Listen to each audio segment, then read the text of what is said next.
FIFA. Created in 1904 with 7 member nations, FIFA, Fédération Internationale de Football Association, is the international governing body of soccer. Soccer is the most widely watched and played game in the world. FIFA organizes the World Cup, which takes place every 4 years. In many ways, the development of FIFA follows the organization of the sport of football, soccer itself. At the start of the 20th century, it was primitive in its organization and loosely structured. However, by the end of the century, FIFA had affiliations in all 6 continents with over 170 member countries. Alongside the International Olympic Committee, FIFA is the largest sports organization in the world.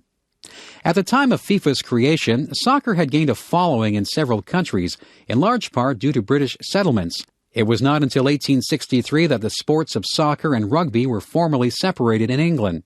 While both sports were important in British culture in the 19th century, it was soccer that took off around the world at a much more accelerated rate. As the 20th century progressed, countries like Holland, Germany, Spain, Brazil, and many others became as good as, and in many cases better at the game than, the founding country. The World Cup began in 1930 in Uruguay. By then, FIFA had attained enough power and the game was so widespread that a world championship was justified. By the time the 1998 World Cup was staged in France, 112 countries competed. Despite the sport originating in England, that country did not win a World Cup until 1966. One notable exception to the soccer fanaticism that is seen in many countries around the world is the USA. There's always been a problem developing soccer in the country that dominates so many other professional and amateur sports. One of the main reasons for this is the country is inundated with its professional sports system.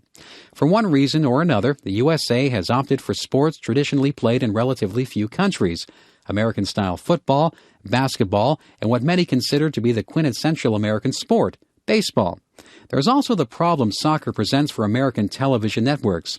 Successful sports in the USA have usually been ones appropriate for commercial television. Soccer, with its 2 45-minute halves and long uninterrupted play, is less than ideal for commercials and advertising-based American television. The most recent evolution in soccer has been in the women's game. The 1999 Women's World Cup held in the USA was an unqualified success. Indeed, FIFA's president proclaimed that the future of football is female.